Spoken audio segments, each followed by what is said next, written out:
pada hukum dahulu tentang sosmed dan IT yang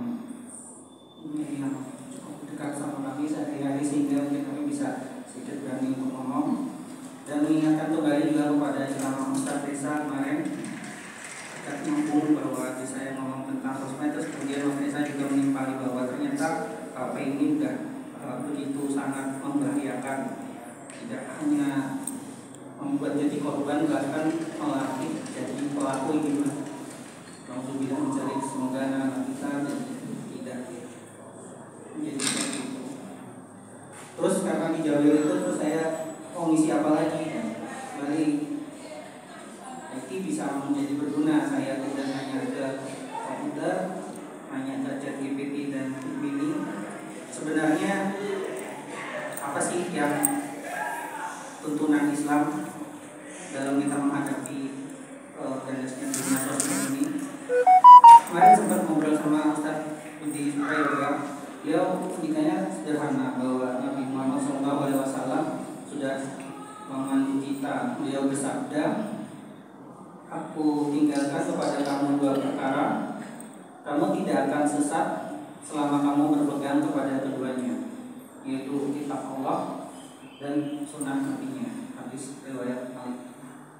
Lalu saya kembali pakai AI di komputer untuk mencari tahu lebih jauh apa kira-kira detailnya yang lebih tentang itu, apa yang Islam, Quran, hadis ajarkan. Ada beberapa ajaran Quran dan hadis yang dapat menjadi pedoman dalam menangkal dampak negatif IT. Yang pertama dan utama, perlu ditanamkan pada anak adalah iman dan takwa pada Allah. Dengan iman dan takwa, anak-anak kita harapkan dapat mempunyai benteng sendiri untuk menghadapi berbagai godaan, termasuk godaan konten negatif di internet. Panduannya jelas, sering dibacakan oleh Ustaz Muhyiddin pada sholat-sholatnya, surah Al-Luqman ayat 13-14. Bismillahirrahmanirrahim. Wa iza qala Luqman li abuhi wa huwa ya bunayya la tusyrik billah inna syirka zulmun azim. Maka salah menuliskan dan membacanya. Artinya, ingatlah ketika Luqman berkata kepada anaknya saat dia menasihatinya, "Wahai anakku, janganlah mempersekutukan Allah. Sesungguhnya mempersekutukan Allah itu benar-benar kezaliman yang besar." Jadi pentingnya pendidikan di sini kemudian bahwa kita mengajarkan kepada tauhid dari anak-anak sedari kecil. Pendidikan itu utama dari mungkin, makanya kita di TPA bapak-bapak ibu juga banyak yang juga memasukkan anak-anak ke PKI. Mudah-mudahan bukan cuma hanya belajar baca Quran, tapi juga ada belajar baca adab-adab yang berkaitan dengan Quran ini. Kedua, berkaitan yang kedua yang mengajarkan adab dan akhlak mulia. Selain iman dan takwa, penting juga untuk mengajarkan adab dan akhlak mulia kepada anak. Ajarkan anak untuk menggunakan IT dengan bijak dan bertanggung jawab, serta selalu menjaga sopan santun dan nilai-nilai moral dalam dunia digital. Sesuai dengan Quran surat At-Tahrim ayat 6 yang artinya, "Dan peliharalah dirimu dan keluargamu dari api neraka yang bahan bakarnya adalah manusia dan batu. Penjaganya adalah malaikat-malaikat yang kasar, keras, dan tidak mendurhakai Allah terhadap apa yang diperintahkannya kepada mereka, dan selalu mengerjakan apa yang diperintahkan." Selanjutnya ketiga, Bapak Ibu sekalian, kita seorang tua juga perlu memberikan contoh yang baik. Orang tua dan orang dewasa di sekitar anak-anak kan jadi contoh terbaik dalam kesehariannya. Anak-anak kita mungkin suka marah, suka mukul, mungkin kita bisa lihat sendiri apa yang kita sering melakukan dan contohkan pada anak. Makanya mungkin kita juga menghindari penggunaan IT yang berlebihan dan perhatikan konten yang diakses. Di hadis riwayat Bukhari dan Muslim, Nabi Muhammad sudah Jika setiap anak dilahirkan dalam keadaan fitrah, maka orang tuanya lah yang menjadikan Yahudi, Nasrani, atau Majusi. Selanjutnya nomor 4, membimbing dan mengontrol penggunaan IT. Orang tua perlu membimbing dan mengontrol penggunaan gadget, HP oleh anak-anak. Mungkin bisa berikan batasan waktu dan akses terhadap konten tertentu. Kalau saya pribadi sampai sekarang biasanya kalau belum SD, anak saya itu tidak pernah saya berikan HP sendiri pribadi supaya dia pakai bebas. Kita mau pakai HP ya, misalnya kalau untuk kebutuhan sekolah pakai HP orang tuanya, dan misalnya mungkin harus atau game atau nyari konten pun kalau misalnya di rumah ada komputer mungkin lebih baik pakai komputer karena kalau komputer layarnya bisa di ruangan bersama-sama, bisa kita lihat lagi, kita bisa sambil pantau. Daripada pakai HP, dia bisa bawa HP, nolong masih kemana-mana, seperti cari yang ada wifi-nya, terus kita nggak bisa mantau apa yang diakses sama mereka. Lebih baik lagi mungkin diarahkan ke kegiatan fisik. Ada hadis Nabi juga, ajarilah anak-anak kalian berkuda, berenang, dan memanah. Saya baca-baca lagi, memang mungkin agak meragukan hadisnya, tapi setidaknya ini ada adab yang baik juga bahwa Allah dan sahabat-sahabatnya banyak fisik daripada konten yang sekarang. Jadi mungkin kalau yang daripada berbuat game, mungkin anak-anak bisa diajarkan kalau sore-sore suruh keluar main teman-temannya di luar. Kita punya lapangan yang cukup luas di samping kali kita ini, mungkin bisa kita manfaatkan. Ini menarik sih, mungkin cerita saya suka juga nyuruh Rizky gitu, kalau udah habis asar main mungkin sebentar sejam saya suruh keluar. Ki kamu keluar Ki, cari teman-temanmu main. Tetap dia keluar, terus balik lagi. Loh kok balik lagi? Iya bah, teman-temanku pada nggak ada, jadi lapangannya kosong. Walau saya ngerti, tapi mungkin mereka juga sibuk dengan bermain dengan HP-nya. Mudah-mudahan nggak kejadian di anak-anak kita ya.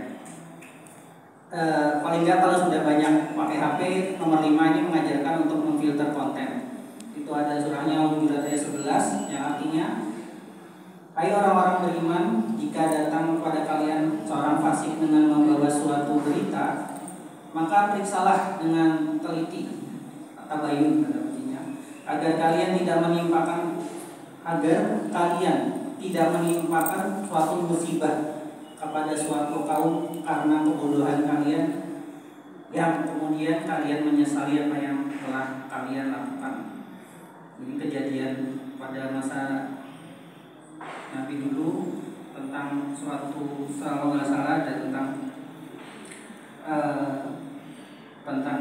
Nabi mengutus seorang utusan untuk menarik zakat, tapi kemudian utusan tersebut kemudian balik lagi terus membawakan berita yang kurang enak.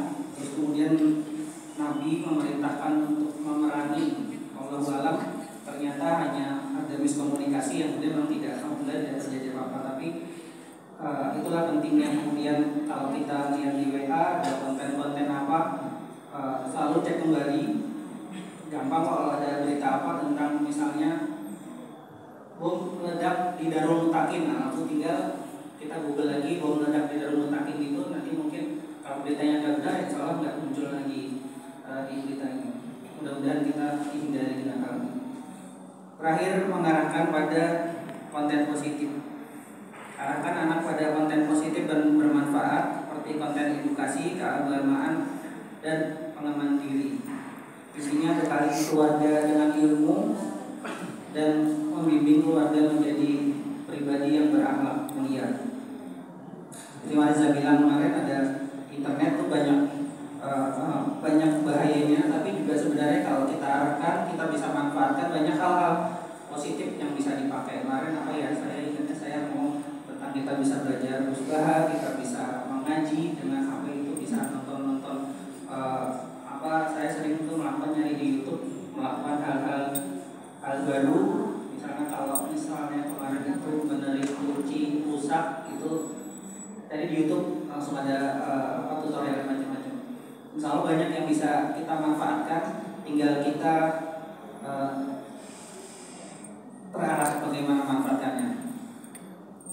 adab adalah satu yang penting dari hadis riwayat Tirmizi. Tidak ada satu pemberian seorang ayah, tidak ada suatu pemberian dari seorang ayah pada anaknya yang lebih utama daripada adab akhlak yang baik.